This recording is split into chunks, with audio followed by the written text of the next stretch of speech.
नमस्कार दोस्तों, स्वागत है आप सभी का अलवी इमिग्रेशन यूट्यूब चैनल पे। दोस्तों आज हम बाकू हैं अजरबैजान में और कुछ टाइम से देख रहे थे कि बहुत सारे कंसल्टेंट ने यहाँ की डाली हुई थी study visa, visit work visa, employment visa, business visa. तो हमने भी देखा कि हम पहले अपने स्टूडेंट को यहाँ भेजने से पहले देखें कि भाई यहाँ पे स्टडी कैसी है, यूनिवर्सिटी कौन सी अच्छी है। जो विजिट वर्क पे जाते हैं उनको काम मिलता नहीं मिलता, एम्प्लॉयमेंट पे जाते हैं तो उनको कितना मिलता है, यहाँ की करेंसी क्या है, इंडियन करेंसी में रेशियो क्या है। बहुत सारी चीज़ें थी यहाँ पे। बिजनेस टीआरसी कितने दिन में मिलती है, कुछ कहते थे कि 15 दिन में मिलती है, कुछ ये कहते थे कि मिलती ही नहीं। एक तो कंसल्टेंट की मैंने वीडियो देखी है, उसमें वो कह रहे थे कि भाई यहाँ पे जो है इसकी बाउंड्री जो है अजरबैजान की वो लगभग वो 3-4 शेंजन कंट्रीज लगी लगती है। दोस्तों जो अजरबैजान कंट्री है ये यूरेशियन कंट्री है। इसकी जो सीमा है वो किसी भी शेंजन से नहीं लगती। इसके एक तरफ टर्की और अपना आर्मेनिया है, दूसरी तरफ इसके जो लगता है वो जॉर्जिया और फिर रशिया लगता है। तो इसके साथ कोई भी शेंजन कंट्री की बाउंड्री अटैच नहीं है। दूसरी, हमने यहाँ पे यूनिवर्सिटी में विजिट किया तो जिस प्रकार से बच्चे यूक्रेन में जाते थे लैंग्वेज और फाउंडेशन कोर्स में एडमिशन लेते थे, इसी तरह यहाँ भी यूनिवर्सिटियाँ फाउंडेशन कोर्स प्रोवाइड करती हैं। कुछ यूनिवर्सिटियाँ ऐसी हैं जिनका कि शेंजन कंट्रीज़ की यूनिवर्सिटियों के साथ में डायरेक्ट टाई-अप है। यहाँ स्टडी बहुत सस्ती है, पढ़ाई के लिए आना बिल्कुल भी यहाँ ऐसा नहीं कि आप नहीं आ सकते। अगर वाकई में किसी को स्टडी करनी है तो आ सकते हैं। कुछ ने डाल रखा था कि विजिट टू वर्क। जब आप अजरबैजान में आते हैं तो आने के बाद में जैसे इमिग्रेशन क्रॉस करके आप अपना होटल में, हॉस्टल में, अपार्टमेंट में जाते हैं तो इमिग्रेशन आपको रजिस्ट्रेशन कराना पड़ता है। वो मैंडेटरी है, वो ऑटोमेटिकली इमिग्रेशन ऑफिस में चला जाता है। अगर इमिग्रेशन ऑफिस में आपकी डिटेल चली गई है, इट मीन्स कि आप जिस वीज़ा पे आए हैं, आप जिस पर्पज से आए हैं वो उनको पता लग गया। अब अजरबैजान में आने के बाद में आप दूसरा कोई काम नहीं कर सकते। अगर आप स्टडी पे आए हैं तो आप स्टडी ही करेंगे, एम्प्लॉयमेंट पे आए तो एम्प्लॉयमेंट ही करेंगे, उस स्टडी के साथ एम्प्लॉयमेंट नहीं कर सकते। मैंने बाहर जाके विजिट करके देखा, स्टूडेंट हैं जो लोकल स्टूडेंट हैं यहाँ के वही काम कर सकते हैं, वो भी उनके पास लैंग्वेज है।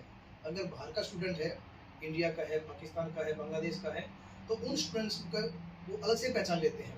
इमिग्रेशन पुलिस जगह जगह जाती है, वो उनको चेकिंग करते हैं, उनकी आईडीज़ देखते हैं, यूनिवर्सिटी में बात करते हैं कि आपके जो स्टूडेंट्स हैं वो जाके बाहर जॉब करते हैं। ये बिल्कुल इलीगल है, आप स्टडी वीज़ा पे आकर के जॉब नहीं कर सकते। कुछ केसेस में जो होता है, आपका कंसल्टेंट आपको कहता है कि जॉब प्रोवाइड कर देगा, उस केस में वो सिर्फ और सिर्फ जॉब मिलती है किसी बच्चे को तो होटल्स में, रेस्टोरेंट में मिलती है। और उसके साथ साथ वो जो जॉब होती है वो मैक्सिमम से मैक्सिमम 300 से लेकर के 350 यूएसडी की होती है। इससे ऊपर अजरबैजान में बिल्कुल भी सैलरी नहीं है। कोई ये सोच के आता है कि अजरबैजान में मैं 1 लाख रुपए कमाऊंगा। अजरबैजान एक यूरोप की कंट्री है, एक शेंजन कंट्री से अटैच है। ये बिल्कुल फेक है, ये बिल्कुल इलीगल चीज़ें हैं। अगर कोई ऐसा बताता आपको वो भी चीज़ें, मैं ये सारी चीज़ें आपको अजरबैजान में आके बता रहा हूँ। मैं अजरबैजान बाकू में बैठा हूँ अभी, ठीक है। तो मैं अपने विजिटर्स को, अपने स्टूडेंट्स को कोई भी ऐसी चीज़ ना देखूँ, ऐसी चीज़ ना बताऊँ कि जो मैं इंडिया बैठ कर आपको बताता हूँ। मैंने यहाँ पे एनालाइज किया है, यूनिवर्सिटी में विजिट किया है। यहाँ पे 6-7 प्राइवेट यूनिवर्सिटियाँ हैं जो फाउंडेशन कोर्स के साथ साथ आपको बैचलर कोर्स भी प्रोवाइड करते हैं। अब मैंने कुछ चीज़ों को किया, जैसे अजरबैजान में हमने देखा कि जो यूनिवर्सिटी है, अच्छी यूनिवर्सिटी है। तो ओडलर युर्दो यूनिवर्सिटी अच्छी यूनिवर्सिटी है जहाँ बैचलर भी कर सकते हैं। इसकी एक जो साथ में अटैचमेंट है ऑस्ट्रिया के साथ में, तो अगर आप यहाँ से फाउंडेशन करते हैं तो बैचलर वहाँ से कर सकते हैं, यहाँ से बैचलर करते हैं तो आप मास्टर वहाँ से कर सकते हैं। ये बेनिफिट है। आप आइए अजरबैजान में, लेकिन एक पर्पज क्लियर करके आइए। आप किस वीज़ा पे आ रहे हैं उसी वीज़ा पे रहिए। आप अगर वीज़ा स्टडी का लेके जॉब करते हैं वो इलीगल है, आप ये नहीं कर सकते। आप वहाँ से माइंड में करके आइए, अपने कंसल्टेंट से बात करके आइए। उसके बगैर यहाँ आने का कोई फ़ायदा नहीं है। आप एक पर्पज सबसे पहले कंसल्टेंट से क्लियर कीजिए कि जिस वीज़ा पे हमें आप भेज रहे हैं वो वीज़ा पे जा कर के मुझे जॉब मिलेगी, जा कर के स्टडी करनी है, बिजनेस करना है, जो कुछ भी करना है। लेकिन आप यहाँ आकर के वो चीज़ें देखेंगे तो जो आप वहाँ बात करेंगे और यहाँ बात करेंगे, दैट इज़ बिल्कुल डिफरेंट, दैट इज़ डिफरेंट। अगर आप यहाँ आते हैं, स्टडी करते हैं, अगर समय लगाते हैं तो जो आपके माइंड में है कि भाई मुझे यूरोप जाना है, अगर यूरोप जाना ही है आपको तो आप इंडिया से ही अपना वीज़ा अप्लाई कीजिए। हो सकता है उसमें टाइम लग जाए क्योंकि इंडिया में ट्रैफिक बहुत ज़्यादा है, रश है, आपको अपॉइंटमेंट लेट मिलेंगी। यहाँ आपको ये बेनिफिट मिल जाता है कि यहाँ आके आपको एम्बेसीज में अपॉइंटमेंट जल्दी मिल जाती है। कुछ एम्बेसी ऐसी कि जो आपको 2 to 3 डेज में अपॉइंटमेंट देके और आपका वीज़ा दे देती है। वीज़ा एश्योरेंस नहीं होता कभी भी, वीज़ा आपके डॉक्यूमेंट्स में मिलेगा। अगर आप अजरबैजान आते हैं, स्टूडेंट वीज़ा पे आते हैं, तो आप यहाँ स्टडी कीजिए, आप अपना पूरा कोर्स कीजिए। कोर्स पूरा करने के बाद में आप नेक्स्ट एकेडमिक क्वालिफिकेशन के लिए, नेक्स्ट कोर्स के लिए आप अप्लाई कीजिए यूरोप में। अगर आप यूरोप के लिए प्रॉपर गेटवे लेके जाएंगे, प्रॉपर तरीके से डॉक्यूमेंटेशन लेके जाएंगे, प्रॉपर तरीके से अपनी सीरीज में रखेंगे अपने आप को, तो आप अपने जो आपका पर्पज है, जो आपका डेस्टिनेशन है, जो आपका ड्रीम है, उसको अचीव कर सकते हैं। लेकिन अगर आप मिसगाइड होके किसी की कहीं सुनी बातों में आकर के अगर आप कदम उठाएंगे तो आप फ्यूचर में परेशान हो जाएंगे। डेस्टिनेशन पर फिर भी जाएंगे, अगर जुनून है तो आप डेस्टिनेशन पे जाएंगे, लेकिन टाइम लग जाएगा आपको जाने के लिए। बाकू बहुत अच्छी सिटी है, टूरिस्ट प्लेस है, यहाँ पे पूरे वर्ल्ड से टूरिस्ट आते हैं घूमने के लिए। बहुत सुंदर और प्यारी कंट्री है। और इंडिया से जब आप आएंगे तो इंडिया की करेंसी में और अजरबैजान की करेंसी में 48 का डिफरेंस है। यहाँ मन्नत चलती है और उसके साथ साथ में यूएसडी भी चलती है, क्योंकि यूएसडी और यूरो इंटरनेशनल करेंसीज हैं। तो आप वहाँ से करेंसी चेंज भी करा के आ सकते हैं या यहाँ आकर के करेंसी चेंज कर सकते हैं। अगर आप टूरिस्ट पैकेज लेके आते हैं, टूरिस्ट का आते हैं, तो आपका अप्रोक्सीमेटली 4 to 5 डेज का जो कॉस्टिंग आता है वो नियर अबाउट 60 to 70,000 का आता है, वीज़ा से अलग, फ्लाइट से अलग। तो मेरा आपसे कंसल्ट करने का, बताने का यही पर्पज था कि आप अजरबैजान आइए, स्टडी वीज़ा पे आइए, टूरिस्ट पे आइए। अभी फ़िलहाल के लिए एम्प्लॉयमेंट और बिजनेस यहाँ ऑफ है। मैंने कई सारे लीगल एडवाइजर्स से मीटिंग की है, बात की है। उन्होंने मुझे बताया कि यहाँ पे अभी फ़िलहाल के लिए टिल फेब तक जो है वो इन्होंने ऑफ कर रखी है। यहाँ पे बिजनेस की आरसियाँ और एम्प्लॉयमेंट की आरसियाँ नहीं दे रहे हैं। इसके साथ साथ एक और चीज़ें हैं कि यहाँ पे मैंने बहुत से स्टूडेंट्स से बात करके देखा जो कि वर्क भी करते हैं किसी होटल में, रेस्टोरेंट में।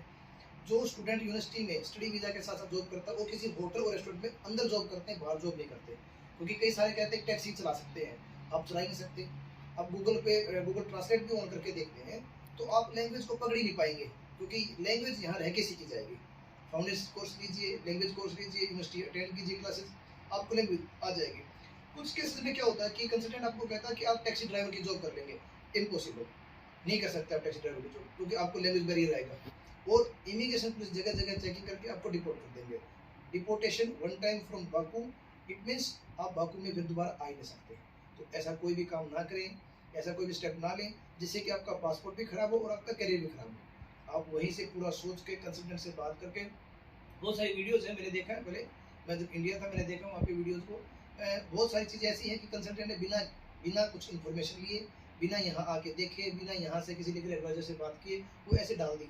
तो मैं उनसे भी यही एक रिक्वेस्ट करूँगा कि प्लीज़ ये ऐसा ना करें, क्योंकि बहुत सारे बच्चे हैं वो आपकी वीडियोज़ को देख करके पता नहीं क्या क्या कदम उठाते हैं, किसी के पास जाते हैं डॉक्यूमेंटेशन के लिए। तो अनवी इमिग्रेशन का फर्स्ट ये आपसे प्रॉमिस रहता है कि हम आपको कोई भी फेक इन्फॉर्मेशन से बचाएं, आपको एक स्टीक इन्फॉर्मेशन दें। इसीलिए उसमें ये नहीं रहता कि हम वहाँ से बैठ के दें आपको। हमारा ये रहता है कि हम पहले जाएं उस कंट्री में, विजिट करें, यूनिवर्सिटी में विजिट करें, लोकल में जाएं, लीगल एडवाइज़र से बात करें और उसके बाद आपको इन्फॉर्मेशन दें। ये सारी चीज़ें जो है मैंने आपको बाकू आके दी है, ना कि मैं आपको इंडिया बैठे बैठे कोई चीज़ दे रहा हूँ। वो कुछ और चीज़ें आएंगी और भी मैं आपको इन्फॉर्मेशन दूंगा। यूनिवर्सिटी में विजिट कराएंगे आपको, यूनिवर्सिटी के कैंपस दिखाएंगे आपको, और जो बच्चे बाहर जॉब करते हैं उनसे मिलवाएंगे, उनकी भी हम फीडबैक लेंगे वो किस वीज़ा पे है, क्या वो जॉब करते हैं, क्या वो सैलरी है। जहाँ तक मैंने अभी तक बात की स्टूडेंट से तो उन्होंने यही बताया कि सर यहाँ पे जो है 300 to 350 लास्ट, बिकॉज अजरबैजान की जो लोकल पॉपुलेशन है मोर देन 60% पॉपुलेशन वो बेरोजगार है। तो दोस्तों दोबारा मिलते हैं अगली वीडियो में, आपको और ढेर सारी इन्फॉर्मेशन देंगे। स्टडी वीज़ा के साथ साथ वर्क वीज़ा पे भी देंगे। अब हम शेंजन में लेके जाने आपको नेक्स्ट मंथ, ऑस्ट्रिया और हंगरी की लेके जाएंगे, स्टडी वीज़ा की बताएंगे, वर्क की बताएंगे। ज़्यादा से ज़्यादा इन्फॉर्मेशन कलेक्ट करने के लिए अनवी इमिग्रेशन यूट्यूब चैनल को सब्सक्राइब करें, चैनल पे दिए गए नंबर्स पे कॉन्टैक्ट करें, और अगर आप नियर डियर हैं, पास में हैं, तो आप ऑफिस विजिट कर सकते हैं। नमस्कार दोस्तों।